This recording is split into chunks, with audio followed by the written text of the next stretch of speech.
Assalamualaikum warahmatullahi wabarakatuh. Selamat pagi anak-anak. Bagaimana kabar kalian hari ini? Oke, alhamdulillah kalian dalam keadaan sehat. Sebelum kita mulai pelajaran pada pagi hari ini, alangkah lebih baiknya kita berdoa terlebih dahulu. Mungkin ketua kelas bisa menyiapkan teman-temannya untuk berdoa bersama. Baik, Mas, silahkan.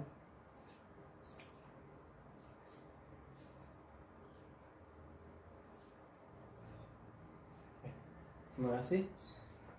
Sebelumnya kemarin sudah Bapak kirimkan modul untuk pembelajaran kita pada pagi hari ini, yaitu motor starter.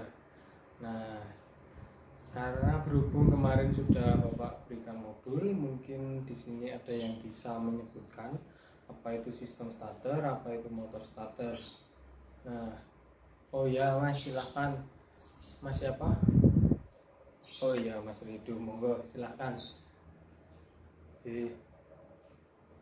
Oke, baik, terima kasih Mas, penjelasannya sangat bagus. Oke, motor starter atau sistem starter terlebih dahulu ya teman-teman. Sistem starter adalah sistem yang digunakan untuk memulai mesin itu hidup pertama kali. Jadi membuat hidup mesin itu berputar pada saat pertama kali dinyalakan. Itu ya. Lalu yang kedua, motor starter mungkin ada yang bisa mendefinisikan atau mengartikan.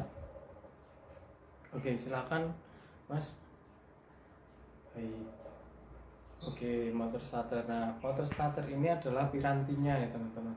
Piranti yang digunakan untuk memutar mesin pada saat pertama kali dinyalakan, seperti itu.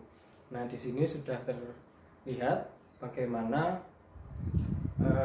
penampang dari motor starter itu sendiri. Nah, di sini ini ya ada gambarnya.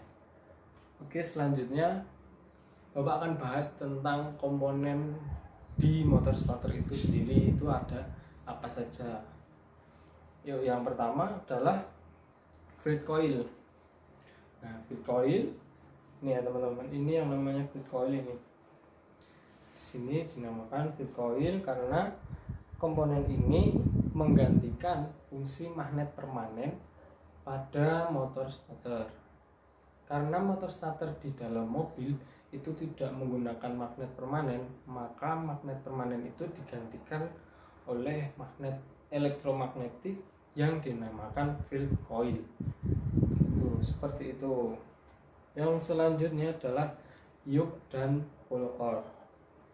Yoke berfungsi untuk mengikat ini ya, yoke itu adalah selongsongnya, tabungnya.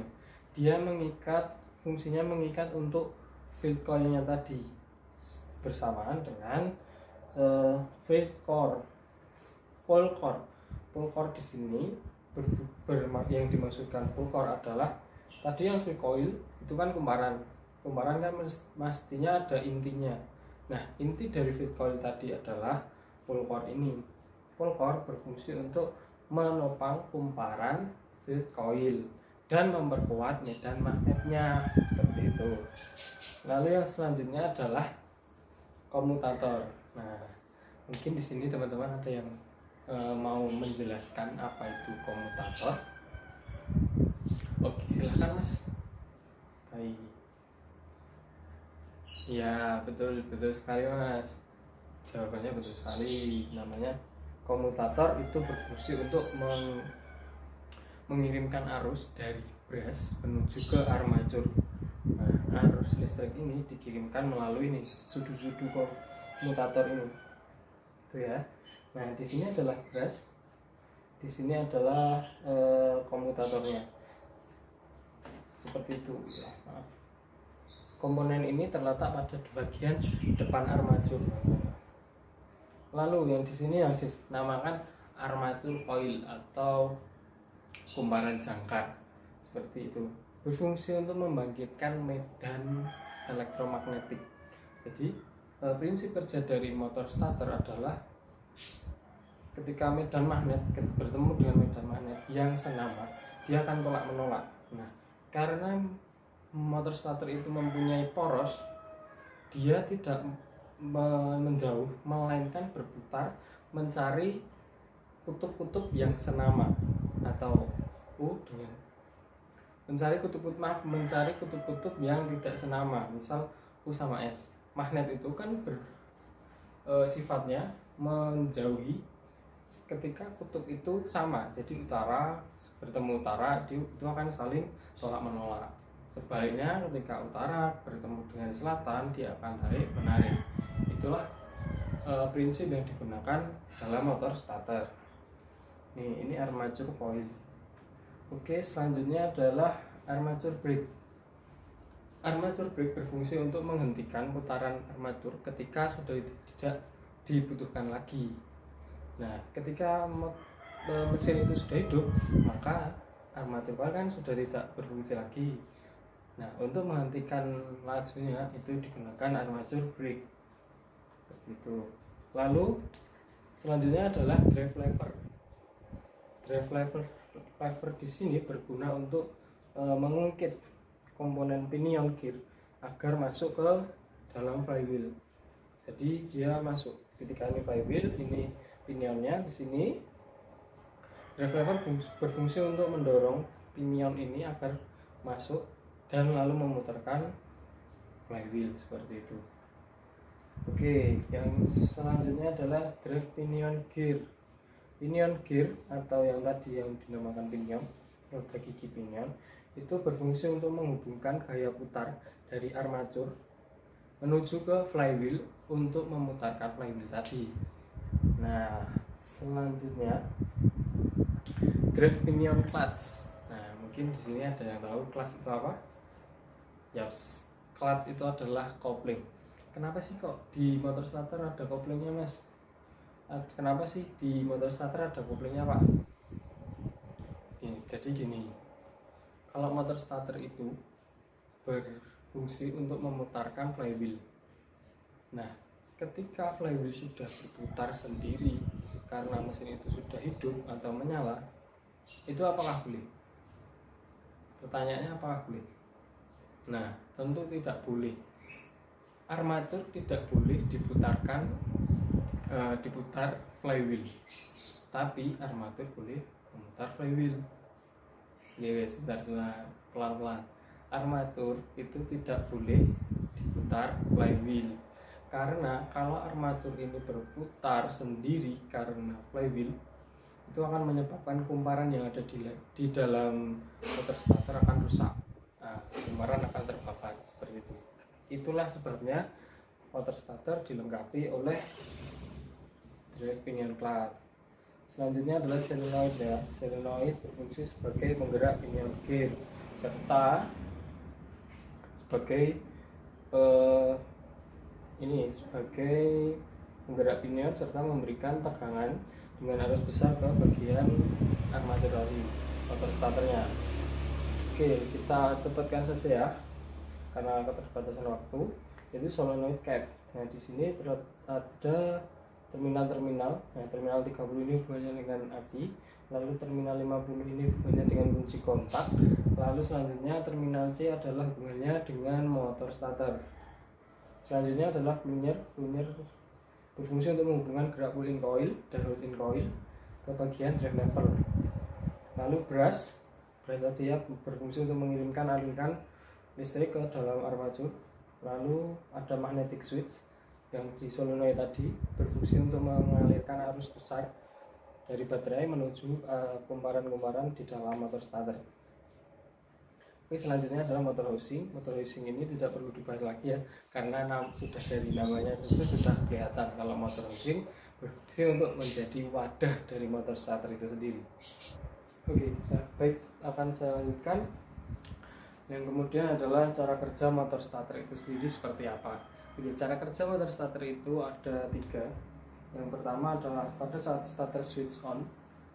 Lalu yang kedua adalah pada saat pinion gear berkaitan penuh.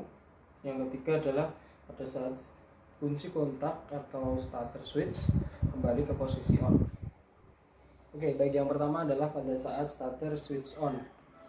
Ketika starter kunci kontak kita arahkan ke ST, maka arus akan mengalir dari baterai menuju ke kunci kontak, lalu masuk ke terminal 50, lalu masuk ke kumparan pull-in coil, lalu masuk ke terminal C melewati armatur, lalu kembali ke massa. Nah, di sini mengakibatkan kumparan pull-in coil menjadi magnet. Nah, ketika kumparan ini menjadi magnet, maka plunger akan tertarik ke belakang. Bersamaan dengan plunger yang tertarik, maka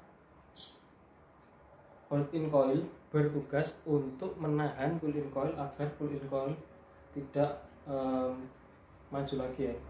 Bersamaan dengan itu, drive lever juga akan mengungkit pinion gear agar masuk ke flywheel seperti itu. Lalu yang kedua, pada saat pinion gear berkaitan penuh. Nah, pada saat pinion gear berkaitan penuh, terjadilah arus dari terminal 30 dan terminal C motor starter terhubung. Karena tadi mengingat yang pertama tadi adalah pull-in coil sudah tertarik, akibatnya brake plate akibatnya kontak plate di sini akan menghubungkan antara terminal 30 dengan terminal C motor starter. Akibatnya motor starter berputar lalu dapat memutarkan flywheel seperti itu. Lalu yang ketiga, pada saat kunci kontak kembali ke posisi on. ketika kunci kontak ke posisi on, otomatis terminal 50 di solenoid tidak akan mendapatkan arus lagi. Akibatnya arus yang mulanya terdapat di hold-in coil, dan hold-in coil masih berfungsi sebagai penahan plunger agar tidak maju, itu kemagnetannya hilang, maka terjadilah plunger kembali ke posisi semula akibat dari return spring. Jadi plunger ini kembali ke posisi semula diakibatkan ada return spring di depannya. Nah, ketika plunger ini kembali ke posisi semula, maka kontak plate di sini juga akan terlepas. Nah, terlepasnya kontak plate juga akan memutus aliran arus dari baterai menuju ke motor starter. Nah, di sini berakibat motor starter berhenti bekerja. Nah, di sini motor starter melakukan pengereman dengan yang namanya komponen tadi, armature brake. Nah, di sebelah sini ya teman-teman. Oke, sekian pemaparan dari Bapak. Mungkin ada yang ditanyakan, Mas? Silahkan, barangkali ada yang mau ditanyakan. Oke, baik, kalau tidak ada yang ditanyakan, mari kita mengerjakan soal. Nah, latihan soal di sini nanti Bapak pandu, Bapak kirimkan soalnya. Nanti silahkan dikumpulkan di meja Bapak. Oke, baik, sekian dulu pemaparan materi dari Bapak. Kurang lebihnya mohon maaf. Assalamualaikum warahmatullahi wabarakatuh. Oke, silakan soalnya dikerjakan terlebih dahulu.